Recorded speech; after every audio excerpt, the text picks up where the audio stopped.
Welcome to Invitational Insight. If you haven't noticed already, I'm excitable and forgetful. And in my excitement of having my next guest on, I forgot to do a proper introduction.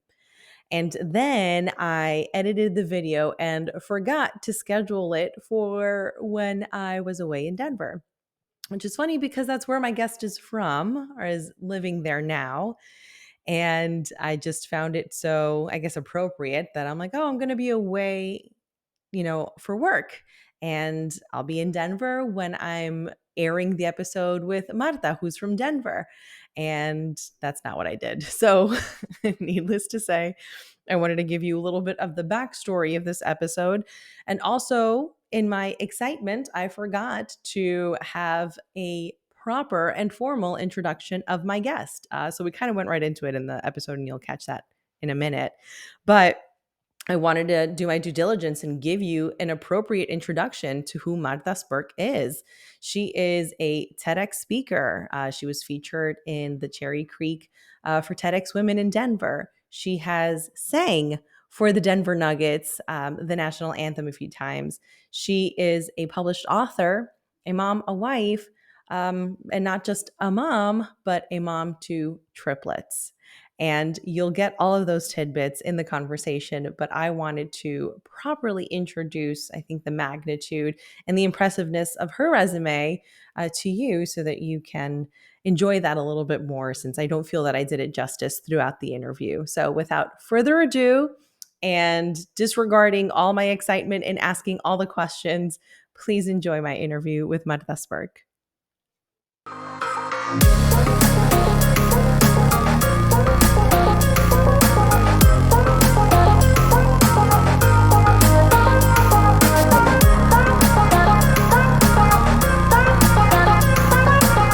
Everyone, and welcome to a very special episode of Invitational Insight. I am your hostess, Jennifer Mercado, and I have the company of sharing my podcast today with Marta Spirk.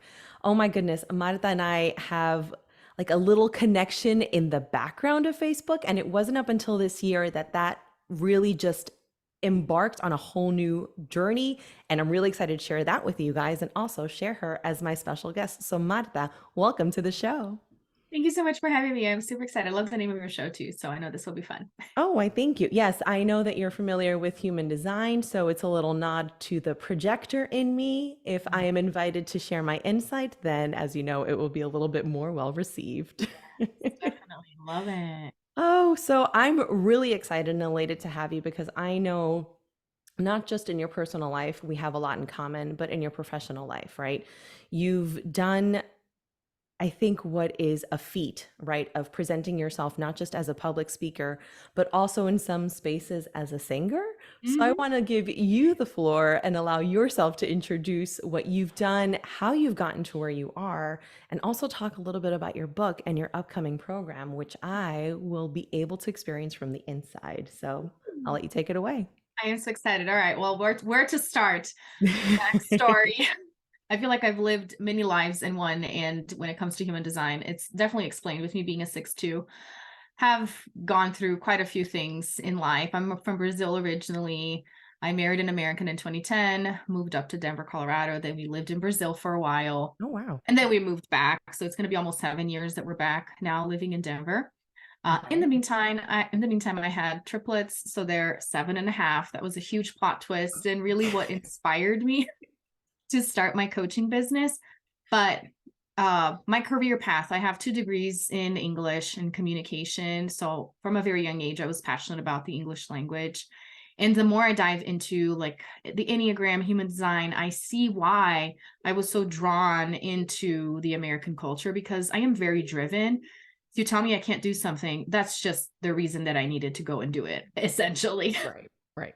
And I mean, that's the reason why I left Brazil in a very comfortable situation with my parents to come experience life on my own. I grew up in a very conservative Christian family. My mom is a pastor. That's how I met my husband, was in a church conference in Tulsa, Oklahoma.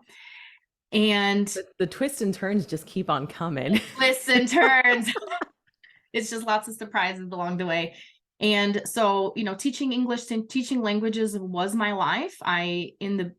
After I had the triplets, I started still pursuing, because I did lots of interpreting for the church conferences. So that was the comfortable area for me. That was the easy thing. So I got certified as a court interpreter. So I still freelance and do that, which I feel really useful to the Brazilian community, and at times even to other, countries that speak Portuguese. I just helped somebody that was from Angola the other day. Oh, wow. So I do all kinds of stuff. But after having the kids, I started feeling the pull to do something else. And it's taken me these 7 years to really figure out what that was, because there's lots of things that I can do. And that's what I've been learning. It's like, I can do this, but is it really what is going to give me, that satisfaction when we Yeah. talk about being generators, right? Yeah. And I have found lots of satisfaction in encouraging women to try things, to just go like, what's stopping you? And many times as moms, that's the very thing that we say, no, I could not, Right. because now, and that's a lot of the pushback that I got even from family, like, you have 3 kids at home. What are you doing? But Yeah. I couldn't deny that pull. And that's a lot of the things that human design have been teaching me. Wherever you put me, I'm still going to have those desires, because this is who I am. Right. Right. And my desires have been to be in front of people, to be a teacher, to be a role model, which again, being a 6'2", that's what it is. So now what I do is I help women entrepreneurs really show up. And this looks differently for different people, depending on their design and their personalities and their purpose. But from standing out on social media to be able to grow their business and increase their sales, to really letting the world know that you have a business, essentially, because many people don't even know how to do that. And Right. I'm this marketing person. I like talking about the stuff. I like talking about the stuff that I'm excited about.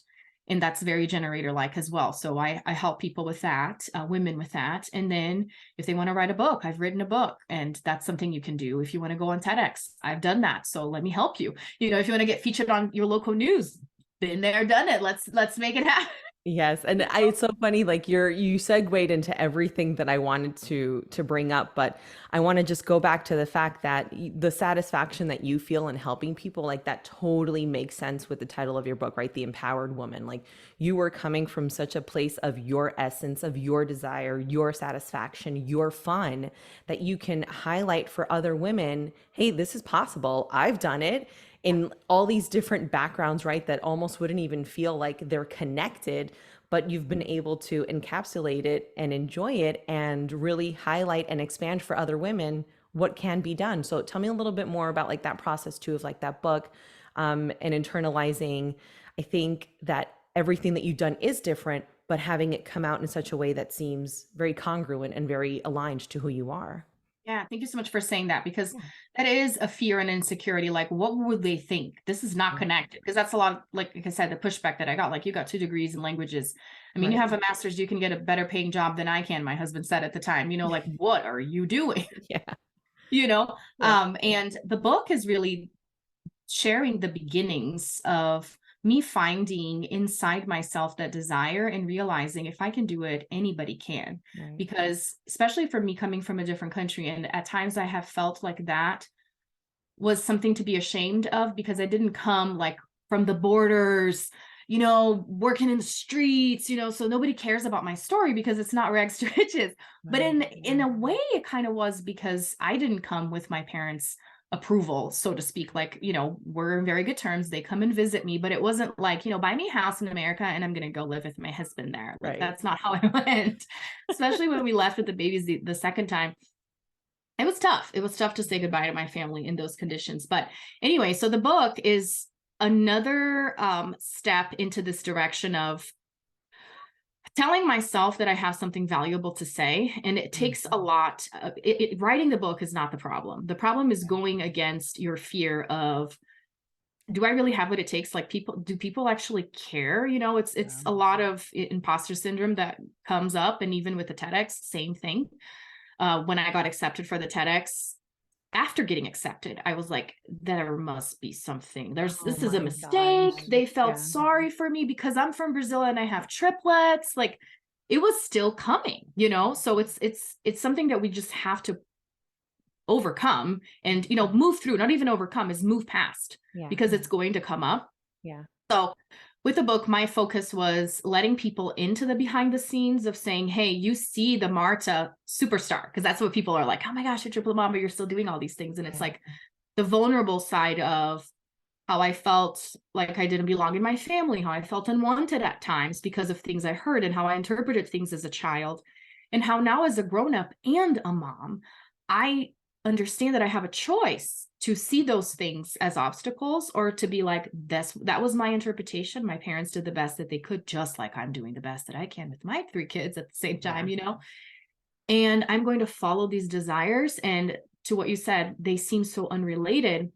The more I follow them, the more I see how they are related. So it's just me surrendering to those desires. And something that one of my mentors says that I love is, if it's desired by me, it's destined for me. Like there's a reason why I'm being called that direction. And honestly, with having triplets and feeling the pressure of supporting 3 individuals with different desires at the same time, I understood that if I could do that for me, Right. then I would be more equipped to do it for them as they're growing. And I'm very glad that I took that stance, because now I can support them as, they're becoming their own people at 7.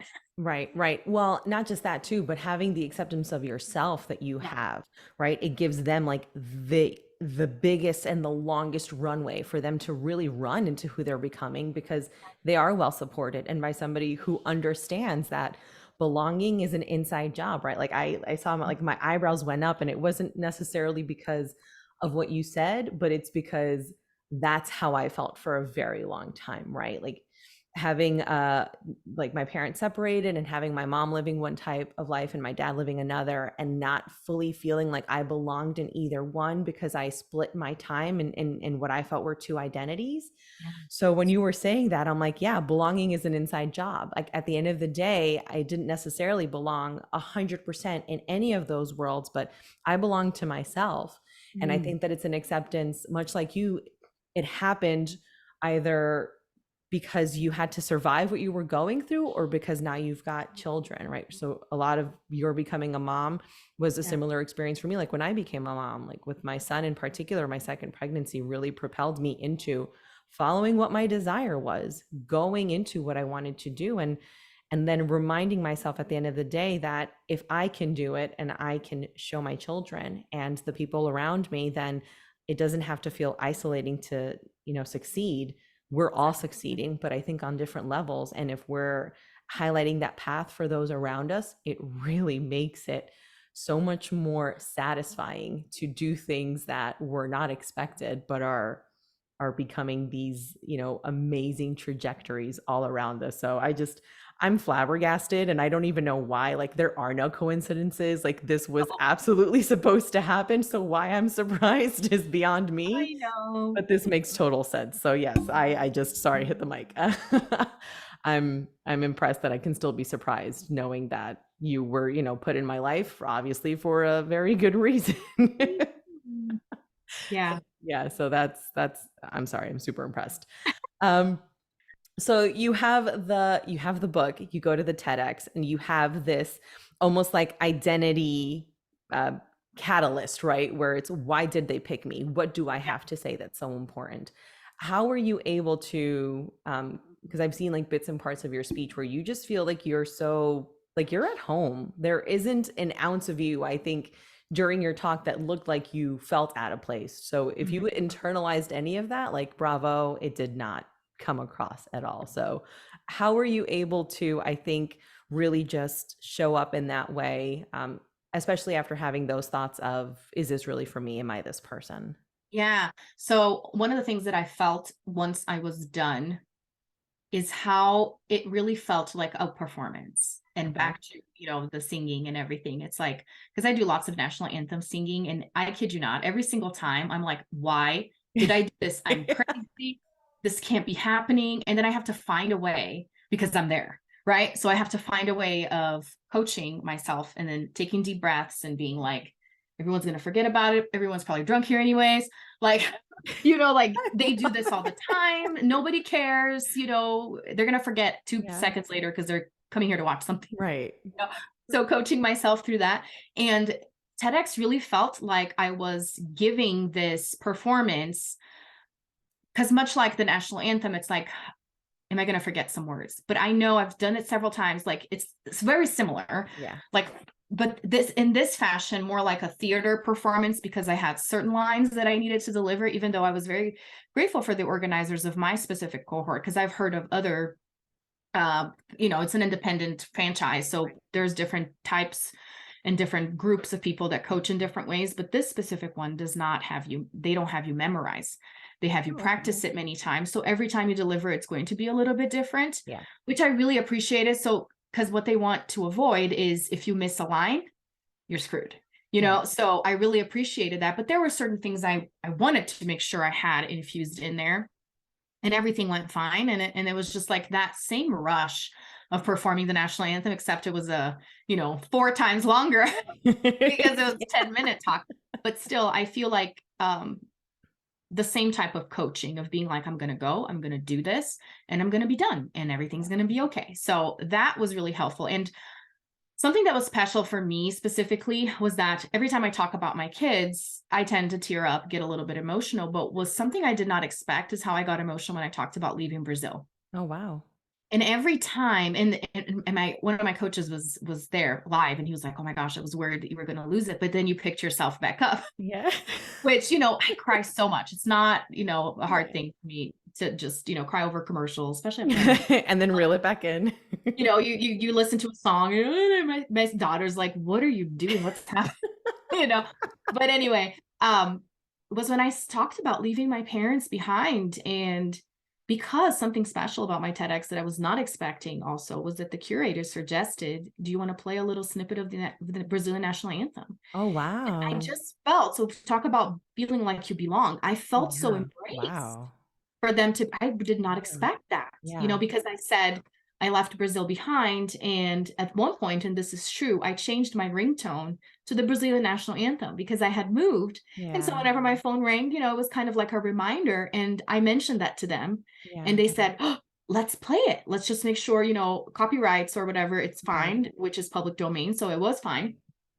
And what was nice is that after I teared up, it was a national anthem portion. So I got to breathe a little for some seconds while they played it. Yeah. So I feel like my self-coaching plus having that moment where I got to be vulnerable, like that was so special for people to see that I Yeah. wasn't just talking some crap. Like that was my life on that stage. Right. So yeah. Right. Oh my gosh, no, I mean, to have that vulnerability too and to have that intimate touch, like you almost didn't expect it, but it's one of those things too, like what is going to trigger you. And I think that to have that like open and vulnerable response in a way like makes you uncomfortable, but it doubles down on your confidence, right? Because you're like, okay, Totally. great. Like then this is a sign. This is exactly what I wanted to do. Uh-huh. But it's funny going back to what you had said about like people forgetting at the national anthem. Like we were recently just at Mets opening day down here in Miami, and the girl who sang the anthem, like I saw her come out after, and I was like, "You did amazing!" Like I'm one of those people who, if I see you, I will congratulate you because you did a fantastic job. So I love that you have that almost awareness. Like yes, this is a big moment for me in my mind, but guaranteed Right. maybe nobody will remember, and that's okay too, That's right? And then that begs the question, how does that keep happening to you, right? Like how do you get invited because like you're putting yourself out there in that way, or just because now like you've been part of the circuit, so people are like, oh yeah, get Marta, like she does it, she sings, she kills it, let's have her come in. How does that happen? So it's been a combination of things. I have posted a few times on Facebook, like, hey, it's summertime, lots of events are happening. If you know of anybody that wants somebody to sing the national anthem. So I've got connected that way. A funny way. So I got to sing the national anthem for the Denver Nuggets. That was Oh, pretty special. wow. And it's because of a neighbor. So it's like connections, you just universe putting Neighbor, things guys, a neighbor. You together. never We know. were Talk to about your to neighbors. leave. I know, talk to your neighbors. We were about to leave to go to the Colorado National Speedway. And then my husband said, oh, my wife is going to sing the national anthem there, so we get free tickets. And then the guy said, which he didn't even say anything to my husband, actually. So I was, just pulling up, and the neighbor walks up to me and he says, would you like to sing the national anthem for the Denver Nuggets? And I was like, sure. And he said, I have a friend that works and she books talent, so I'll give you her info and whatever. So I recorded a video, Yeah. and then she said, I like your voice, I'll be in touch. And that was that. So things Amazing. happen like this, and at times a friend that works somewhere that needs somebody, and they ask. And what's nice now is that I have a little playlist on YouTube, so I get to send all my previous performances. Then the other one that happened, so I ask and I just leave it, and then whatever happens happens, because I've sent out emails, but interconnections are the best because Yeah. people are vouching for you. So at the National Aspen Stock Show here in Colorado, they have CU nights. So I did my master's with CU. So I have a pretty good relationship with like the CU Alumni Association. And I said, hey, whenever they have commencement or anything, if you need an alumni to sing the national anthem, let me know. And then they contacted me and said, we have CU nights at the stock show. Would you like to sing? Because then it'd be nice to have an alumni. And I was like, sure. So Um, stuff like that. Oh my gosh, I love it. Honestly, like the mind-blowing fact of like talking to your neighbors, because I'm originally from New York and I'm like, we Right. don't talk, who are your neighbors, right? You never know. And then moving to Florida where now it's like, yeah, I know like my neighbor who's there, like the people next to her, like it's such a foreign concept, but like right to Yeah. your point, I don't know like where the next connection might come from. And like even with real estate in my background, you never know like where your deal's gonna come from Right. next, right? So to kind of have those, I would say like, you're not expecting anything. There's Exactly. No just strings attached. exactly no strings attached. There are no presumptions, just very unassuming and in candid conversation, this comes up and then, something else Yeah. occurs of it. So like I absolutely love hearing that. And I also wanted to ask you, I think like a question that I get asked sometimes myself, having two kids who are now 4 and 5, is how do you do it, right? How are you able to be a triplet mom and an entrepreneur and a speaker and an author and a singer and, translating for the courts? And I have a question related to English that I'll save for at the end. Okay. Um, how does it work? What are some of the things that I think you do that maybe people don't expect or is pretty obvious to you? I think the very first thing is just my persistence. I'm a very persistent person. In fact, I always bring this up in my at my wedding day. My first lines of my husband's vows were, Marta, your persistence never ceases to amaze me. So he knows I'm a hard cookie, and so is he as Yeah. well. So I have to say, first of all, is because I'm very determined, and obviously I have support around me, which Right. has come because of my persistence as well. Because at times it's just not given. It's something that I had to put my foot down and be like, hey, this is important for me. How can we make this work and Oh, I love compromise? that. Yeah. Obviously, so that has been it, and then choosing to surround myself with people that are going to cheer me on, because not everybody is going to be supportive of this. Obviously, in a marriage, in a relationship, you have to find that support in some capacity. So that has been like the compromise that I was talking about.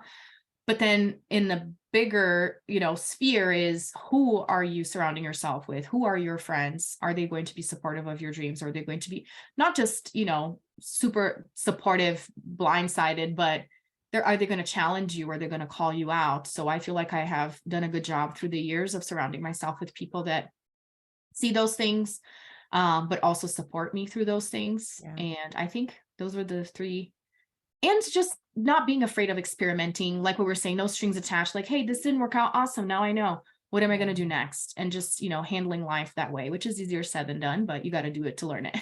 Well, exactly, right? It's not like and I can relate to that. It's not like we're just going out like saying, "Well, what's going to stick on the wall today? Like, let's try Yeah. everything," right? It's within the parameters of what's required, what's the priority, Yeah. and how are we able to, come to a good conclusion for all of those things. And Yeah. if it worked out once, great. It might not always work out at the same time, but I love Right. that that distinction came up. It's like I'm not just doing stuff to be crazy, guys. Like there is a method to this madness Yeah. behind the scenes, and it works. And not everybody understands it, Yeah. and that's okay.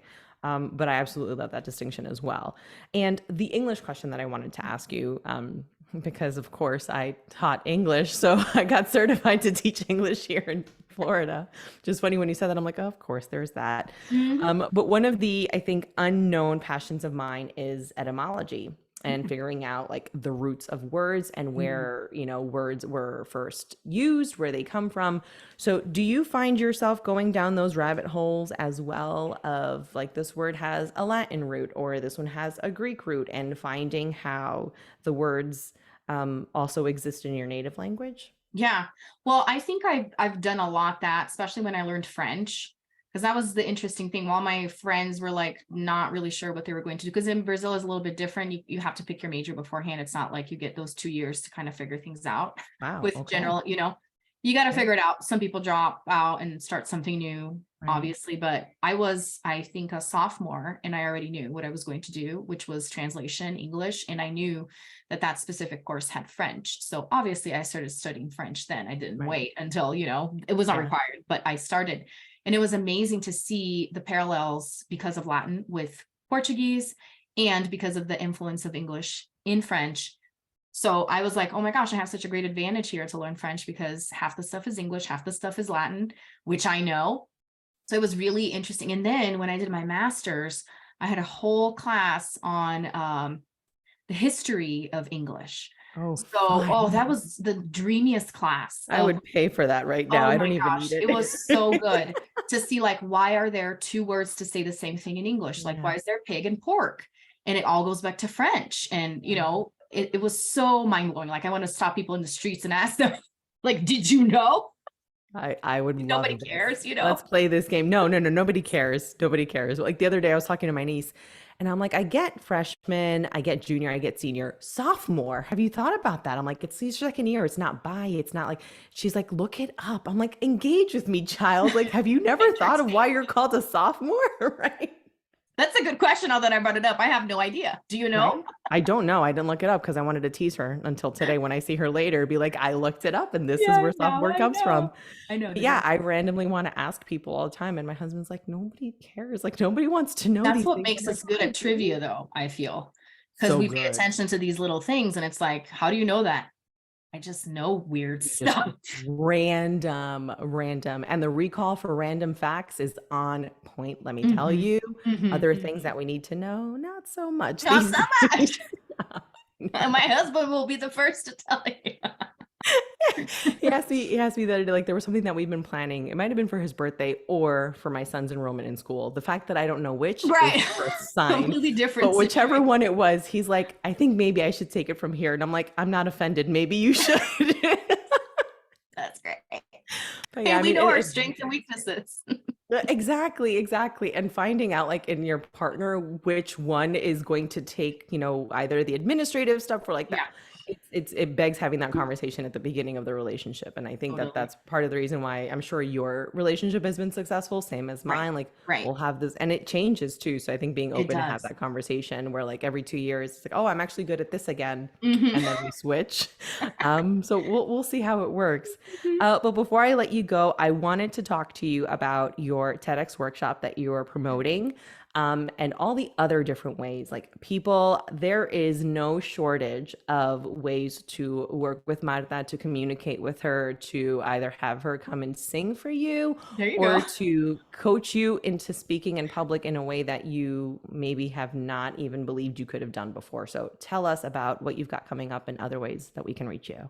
Yeah, I'm so excited about this boot camp because I did a couple different things in helping people get to TEDx last year, which was I did like a workshop. It was like 90 minutes. And then I did a month-long course. And honestly, I don't have a whole lot of time this summer. And, I have trips planned and I'm really trying Right. to, slow down. And I was like, you know what? People actually can learn everything that they need to learn in 5 days. Plus, I'm part of the selection committee for a local TEDx, the TEDx that I spoke. They have several different licenses. Yeah. They have one that's specifically for women, which is amazing. I wish I had spoken for that one, but that's all right. Wow. And one of the curators said, hey, I know you have lots of people in your network. I'm happy to do a Q&A because I usually have to repeat myself and say the same a million Right. times. I might as well do it to a group. And I was like, wait a minute. Yeah. Maybe I will just, my marketing brain, maybe I'll add that to something else because it's a lot better for you to come up to a guy like that with a Hmm. refined idea than to just say, hey, this is how old I am. This is where I live. Like he doesn't care. He Right. needs you to come up and say blah. And then Right. he's going to be like, this is either amazing or you get to work a little bit longer on that. Right. So that's where my idea came. I want to get prepared people in front of this guy to increase their chances of getting Wow. selected. And people are super excited about it. So it's going to be 5 days. The first 3 days, we're going to cover the main idea, and I'm going to give you tips on what actually works, have you do some research and see what are other TEDx's that have done something similar. Because at times we think our idea is super original. It's like, go do a quick Google search, friend, Yeah. and you shall see that many people have already thought the same thing. Yeah. So, finding a great angle, refining it, looking through the most common questions, because every TEDx has different questions for their application, but they're pretty similar. Okay. So we're going to cover that. And then you're going to get a chance to talk to an actual TEDx curator and see what he has to say. And then we'll finish off and, go on your merry way. And the reason for the timing, even though everything's going to be recorded, people can catch up at any time. This is summertime, and many TEDx's are opening up applications for their fall events, because usually it takes about 2 to 3 months for you to practice for an event. So they start right now. So if you ever Amazing. wanted to do TEDx, this is the time. Yeah. Well, I already said I'm signing up because I'm signing up, right? I mean, it's one of those things too. I think feel confident like on camera and in front of people, but for me, it's a whole other world, I think, to make it Yeah. almost a profession and career to speak publicly. So I know myself. There were some weaknesses and there are some strengths that I want to continue improving on. So yeah, working with, a coach like yourself that is already an expert in that field, like that's a no-brainer. So if you're in my world because you've got a similar journey or parallel, like jump on in. I believe there's a VIP option as well. So Yes. if you wanted to linger a little bit more in Marta's world, you're able to through that option. And you have, I think, a membership course that you were pulling out now. Yes. So I have a course that teaches you how to start and grow a membership. I have my own membership as well. So that's an easy way to kind of get into my world, get your feet wet and understand a little bit more about what I do in terms of marketing and helping women with visibility.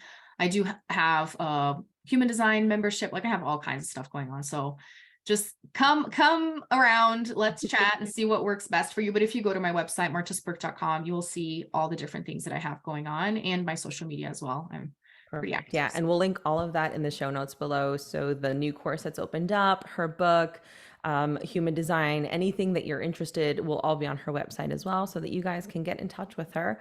And let's get some things going, right? It's the second half of the year that's about to start. So if you've had any sort of inclination to do something like this and to really increase your visibility, this is a great way to jump in and really get yourself around people who are supportive, who are going to empower you and will walk you through that whole process so that you don't feel like you've been, left to figure it out on your own. So I applaud you for all of the things that you've done, for all of the things that you're continuing to do, and for being a mom and doing it to triplets. Like I feel like sometimes my kids are twins just because they're 18 months apart, Yeah. but to have three, I don't think at any age I would feel as cool and calm and collected as you look right Aw, now thank you. after wrangling. So hats off to you. And thank you so much for sharing this time with us, for answering our questions, and for really, like I said, highlighting the way, right? There is something to be said that if you're desiring it, it's because it is destined for you. Yes. And I think that heeding the call at whatever time it is that you receive it and you want to answer it, it's never too late. So Totally. thank you for doing that for me and for lingering in the background of my life in a way that I never thought. And then have this relationship, I think, come out the way that it is coming out right now. Like I'm truly grateful for that. So thank you so very much. I'm so grateful as well. Thank you. Yay. Well, thank you so much, everyone. If you haven't done so already, please be sure to like, comment, subscribe below. Leave any feedback that you'd like to leave. And also, please feel free to reach out with Marta and see if it is a fit for you guys to work together. Thank you so much, and I'll catch you on the next one.